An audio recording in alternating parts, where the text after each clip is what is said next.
Everybody has a role to play in avoiding accidents as well as preserving lives in the events of any. As such, the Ghana National Fire Service, one of our partners in the Ghana Web Road Safety Campaign, is in today's edition going to educate us about their role as an institution as far as the subject of road safety and accident management is concerned. We are here to talk to Assistant Divisional Officer Grade 1, Ezra Mingle at the Ghana National Fire Service, to tell us what the role of the National Fire Service is about in terms of accident and road safety management. Thank you very much, sir, for joining us. Thank you very much. Okay. So where does the fire service come in to save lives in the event of accidents? Fire service, as everybody know, normally have the perception that we only fight fires and then educate the public on fire risk. But then when it comes to road collisions, we have a lot to do. First and foremost, all hazards that are at the scene are to be controlled by the fire service. Apart from that, we are to provide specialist equipment, like things that can cut, can spread, can crash, and all other equipment that can extricate casualties whenever there is a collision, especially when they are trapped. Other things that we can do as a role is casualty treatment. And also, we are the only agency that comes out with extrication plan when it comes to road collisions. Basically, this is what we normally do. But we can also be aid to the ambulance service by helping them to do a lot, like manual transportation of the casualties, like even stabilizing the C-spine of the casualties, and all other things that the ambulance would like us to help them to do. So this is basically what the National Fire Service does. How does their role, your role, I mean the National Fire Service, your role intertwine with that of the ambulance service and other security services at an... Now let's look at this situation. Whenever accident occurs, 3 agencies need to be present at the place. The police have a role to play. They will come and then do scene control, scene safety, and also public order. So the police will be doing that. The ambulance will come. Their role is to treat the casualties and also transport the casualties. Now, if there are hazards there or people are trapped, there is nothing that these 2 agencies can do when it comes to road collisions. So definitely the fire service have a lot to do for the ambulance before they will be able to transport and treat the casualties along the way to the hospital. Wonderful. Because oftentimes people think that your work is intertwined with that of the police and what's the name? Now the police is having a separate role altogether, as I said. They will come, you see them taking some measurements, you see them writing certain things, taking custody of people's property, and so on, or regulating the flow of traffic, etc. So when exactly does the fire service comes in? Now, whenever there is a collision, all these 3 agencies are to be present. If ideally, should be at the scene at the same time. But in our part of the world, most often police are the first responders. Whenever we remember anything, accident or collision, we remember to call the police. So they respond most often the first.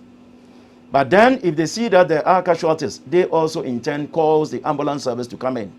But in most cases, when those 2 agencies get there, there is a little for them to do because there are hazards. There are also the chances of people being trapped.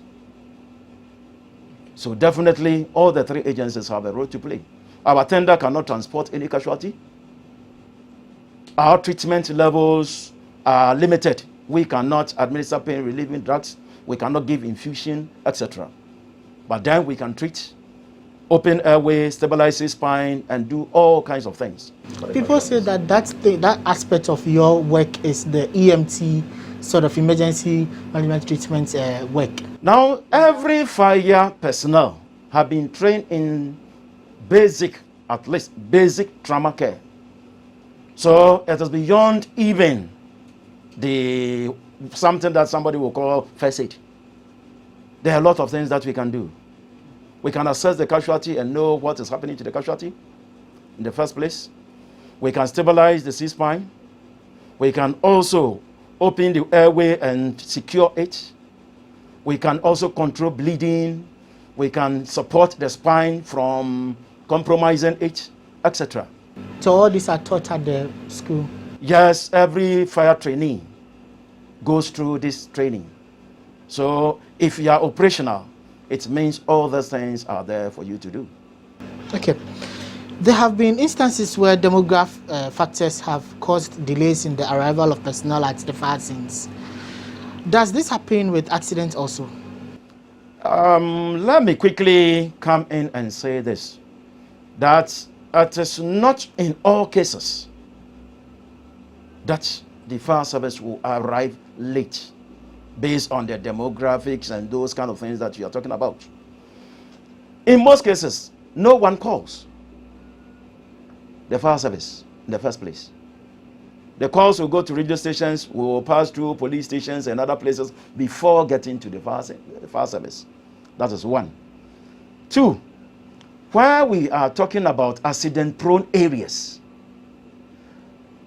those areas, majority of the people know that the fire service are to be called. So those places, their response time had improved tremendously.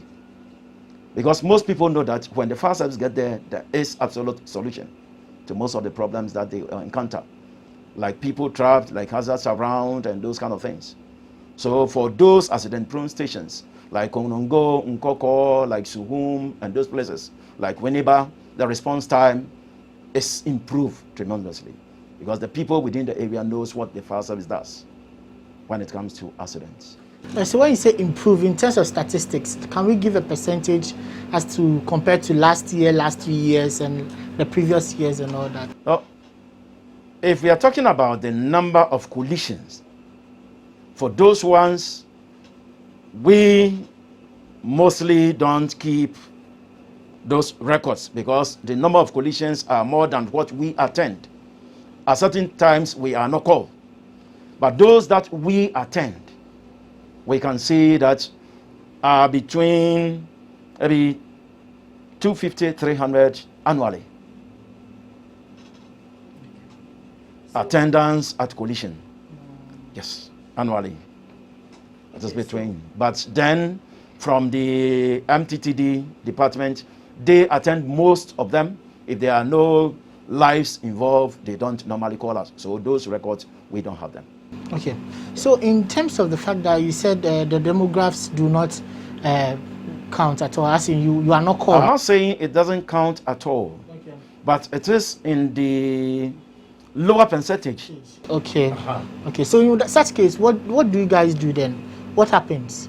Normally, whenever, as you are saying, the area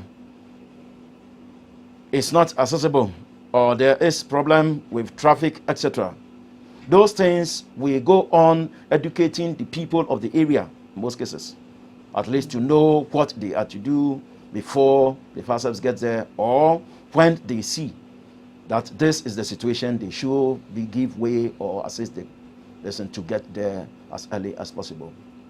So these are some of the things that. So on the back of that, it means that the fire service role in road safety campaign has to do with the education aspects and all that. How frequent do you people go to educate these people? At least twice within a year. That will be the minimum. Especially in the... When it is getting to the festive seasons, like Christmas, at least we go to some of the radio stations and TV stations and then try to educate the public. Then when it is also closer to Easter, just as we are, then we also do the education on TV and radio. But then let me quickly add that we cannot buy the airtime most often. So as and when the opportunity comes, we avail ourselves and then we try to educate the public. We are appealing if some media houses will be giving us free airtime, we will always avail ourselves and then educate the public more than maybe the twice or that we are talking about. Yeah. So is in terms of resources, okay, the resources aspect, would you say the Ghana National Fire Service is well equipped in terms of all the equipment you need in combating road accidents and management and all that? We are in Africa, And I will say that everything cannot be that well when we are comparing ourselves to the international world. We are members of the World Rescue Organization, and we know the standards that the World Rescue Organization places. We are nowhere near those standards. But then, when it comes to Ghana, we will say that we are just second to South Africa when it comes to Africa. So we are better. We are better. It is not every station that have equipment. But then those that are accident prone, the stations that are closer to the accident prone areas, all of them have rescue equipment. So that is where we've got into. Aside the cutting of vehicles in terms of a very rare accident scene or something, what else, what is the role the National Fire Service plays exactly aside from the cutting in terms in the scene of an accident? What role do you guys play exactly aside cutting? And It is not all in all accident situations that we do cutting. It's not all situations. There are so many things. If someone is trapped by the leg in between two pedals, we don't cut anything. We have a technique that will free the leg and then we will be going. But we also do treatment of the casualties. When the place is hazardous or is not well accessible, the fireman will go through those rubbles, go there and start treatment of the casualty. Extricate the casualty out of the vehicle before handing over to the ambulance service to transport. Wow. But it's not only cutting and then spreading and crushing that we do. We go beyond those ones. And the treatment of the casualty and handling of the casualty is our number one priority.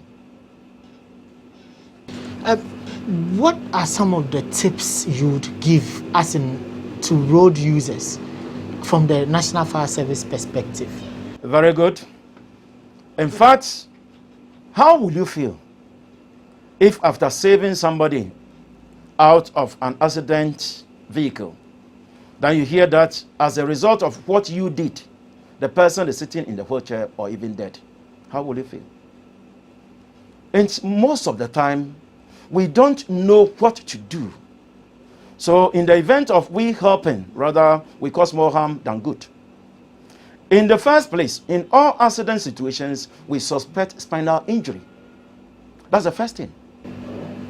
What is spinal injury? At the spine, when we are talking about the spine, it is some vertebra, bones that are seated on each other and that runs through the middle part of the vertebra of a human being. And in that thing is a cord, which is like a ripe banana. Any fracture or dislocation that will be pressing the spine will let that person either paralyzed or be in a wheelchair or even dead. So at any event that there is a collision, we suspect that one. And the first 7 spine, that is called the C-spine, the cervical spine, is the one that, let me use a simple thing to describe it, is the one that is in the neck area. And that is what controls most of the internal organs. So if that place is having any problem, then automatically either your heart will fail or something will fail inside you, and what is happening? Then it means you are going to die. And we protect all those things. And the majority of the public don't know. And that is what kills most of the accident victims. What of somebody whose airway is blocked? Do the public know they can consider the person to be dead? And then rather pack them plenty into one vehicle. And that will result in death. First and foremost thing that the public can do is to call the fire service. Then if you want to offer help, if somebody is having a spinal injury, the slightest shake up to 1 millimeter is enough to cause the person to be in a wheelchair or dead. So you need to stabilize the vehicle. Pack things under the vehicle so that the vehicle will not move anywhere. Even the suspension under the vehicle, the shock absorbers, will not even shake the vehicle. That's the first point. Now there should be somebody who will support the C-spine, the neck of the person, so that the head will not be shaking anywhere. That is the next step Then from there, if the airway is blocked, at least you need to do what we call jaw thrusts. In accident situation, we don't do head tilt and those kind of things. So these things, if the public know how to do it, then they can carry on. Now, if you want to bring the person out of the vehicle, you need a flat surface, something, to support the back of the person. You don't just hang the person by carrying the person by hand and then legs, and then you think you are helping the person. You're rather killing the person. So you slide the person or move the person onto that flat surface before you carry the person into an vehicle, and then you can transport the person. But let's take note that the ambulance play an important role, because there are certain equipment in the ambulance that will be supporting the person along the way to the hospital. So if you put the person in a taxi, a private car, what help is the person getting in there? That's why we are to call these emergency services to be present there. Now, one thing that I forgot to start with is the safety. Most accidents are on the road, so the person who will be trying to help should take first note to either get someone to halt the vehicles that are coming or warn them, and then make sure the place is safe before attempting anything. Other than that, your own life is also at risk. So these are the few things that I would like to start with. And so, here you talked about people, the general public, getting to know these first aid treatments. In your education, okay, where you go to radio stations and all that, how accessible is this education to people, especially, let's say, drivers, on the fact that if they see their friends or their colleague drivers involved in an accident, they can assist in this first aid treatment and all? How accessible is it for drivers? Because the target audience must be a lot of drivers on the road. Thank you very much. The various unions, whenever it is time for the road safety campaigns, we've been partnering the MPTD at certain stations to also chip in what they can do when there is accident. And getting them one-on-one, as for that one, the education goes down well, because they'll be asking questions, we'll be explaining points to them. But when you're on set, in most cases, we don't get people to listen. By now, public debates like in politics are on, telenovelas, films, and other things are at other channels. So you don't get much people to listen to some of these techniques and other education things that we talk about. But the drivers at the various unions and their stations, when they have any event and then we get there, we normally educate them, and they appreciate it a lot. So now let's go to your final words. What final words do you have as in the tips in all those things for the general public? Thank you very much. Now, we know that the public will always like to help when it comes to life saving. Now, we are appealing to them, first and foremost, to call the emergency services. Then, the next thing will be they making sure the place is safe by either getting some people to stop vehicles that are applying that route. Then, the next thing will be they stabilizing the vehicle. Then the next thing will be stabilizing the C-spine of the person and checking the airway of the person. And then if they want to extricate the person, they should make sure that they get a flat surface board to put the person on to support the back of the person. But ideally, they should wait for the experts to come to provide professional help. That is what I will tell the public. All right. So you've been watching the Ghana Road Safety Campaign here with at the Ghana National Fire Service. We are here with Assistant Divisional Officer Grade 1, Ezra Mengel, who has been helping us to understand the role of the Ghana National Fire Service in road management, road safety management in terms of accidents. Here, he said, always call the National Fire Service in terms of accidents. Wherever you find yourself and there's an accident, always try and call the National Fire Service, the police, or the ambulance service. all these come together, the three of them come together to save life. Do the right thing and save life. My name is Amos Eko Kofi, reporting for Ghana Web TV.